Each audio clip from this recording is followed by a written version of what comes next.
Habibnagar police station इलाके में एक गांजे के आदी मां की जानिब से अपने मासूम बच्चे को फरोख्त करने की खबर ने आवाम के दिलों को झंझोड़ कर रख दिया है।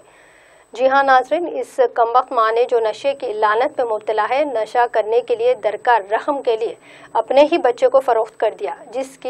जब इस बात की इत्तला उसके शौहर को मिली तो उसने पुलिस हबीबनगर में शिकायत दर्ज करवाई, जिस पर सर्कल इंस्पेक्टर शिवा चंद्रा ने खरीदो फरोख्त में मुलविस मां और दीगर 4 खवातीन और एक मर्द पर मुकदमा दर्ज करते हुए हिरासत में ले लिया और बच्चे को इसके वालिद के हवाले कर दिया गया।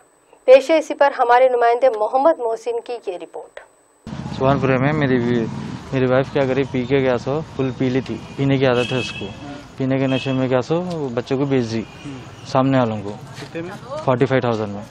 2 दिन में क्या सो 2 खत लेके आके पैसे दिए उनको।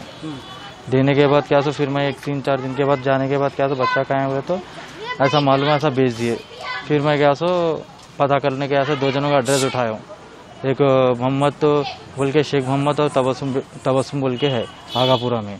उन दोनों मिलके क्या सो फिर तीसरी पार्टी को बेचना क्या सो काले पत्थर में रहते बोल के बोल रहे उल्ला क्या सो कभी क्या सो घर के पास आके क्या सो तमाशा करके 80,000 बोल रहे, फिर PS पे 50,000 बोल रहे, 75,000 बोल रहे। हमारे तो 45,000 मेरी इसको मिला।